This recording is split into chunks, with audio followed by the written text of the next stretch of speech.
Salut tout le monde, c'est Elodie. Bienvenue sur ma chaîne dédiée à l'économie domestique et à la propreté de la maison. On passe tout de suite au sujet.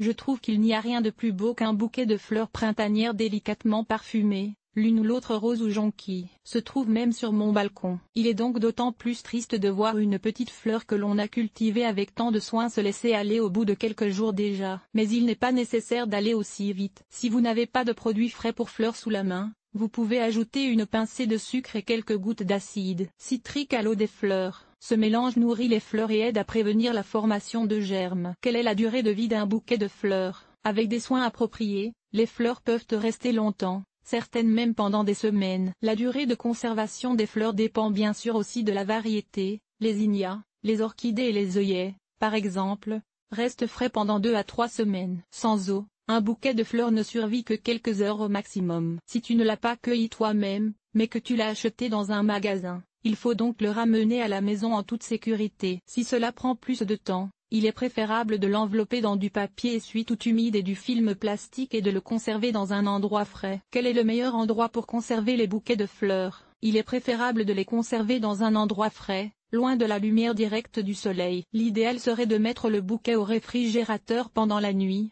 mais mon propre réfrigérateur n'est pas assez grand pour cela. En tout cas, tu dois tenir les fleurs éloignées de la coupe de fruits. Les fruits mûrs libèrent de l'éthylène, une hormone végétale, ce qui provoque non seulement le mûrissement des fruits, mais aussi le flétrissement des fleurs. Avant de mettre les fleurs dans le vase, commence par enlever les feuilles des tiges. Non seulement c'est plus joli, mais cela évite aussi que les feuilles ne pourrissent sous l'eau. Tout le monde sait qu'il faut tailler les tiges pour que les fleurs absorbent suffisamment d'eau. Mais savais-tu aussi que les fleurs à tiges souples, comme les glaïeuls ou les tulipes, se coupent en ligne droite à la base et que seules les fleurs à tiges dures, comme les roses ou les lys, se coupent en biais? Le mieux est d'utiliser un couteau. Les ciseaux de cuisine sont souvent émoussés et peuvent écraser la tige. Quel est le meilleur vase pour les bouquets de fleurs? Choisis un vase dans lequel les fleurs ont beaucoup de place et suffisamment d'eau. Pour les roses, remplis complètement le vase. Pour les tulipes et les jacinthes, 2/3 suffisent. Avant tout, il est important de changer régulièrement l'eau. En outre, l'eau ne doit pas être froide. Les fleurs se sentent le mieux dans une eau à 30 ou 40 degrés. Le vase doit en outre être complètement aseptisé,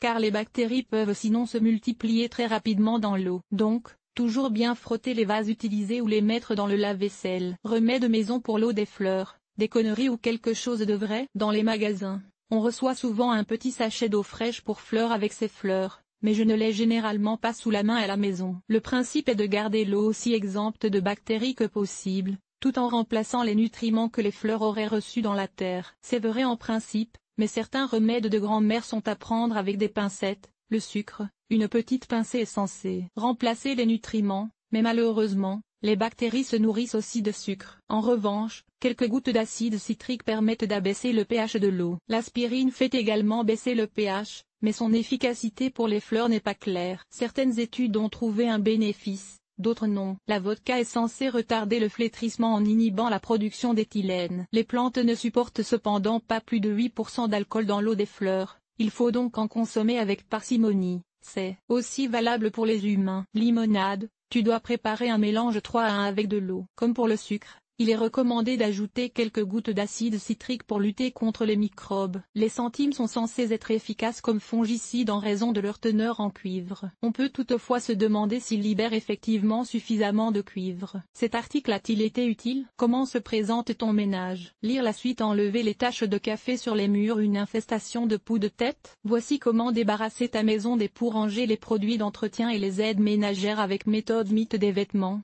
Que faire? Aspirateur sans fil, oui ou non? L'entretien des guitares en toute simplicité. Les meilleures idées pour organiser tes placards de cuisine. Nettoyage extérieur. Nettoyer la salle de bain. Laver le sol et les surfaces famille. Organiser le ménage. Entretien des vêtements. Nettoyer la cuisine. Agir de manière durable. Linge.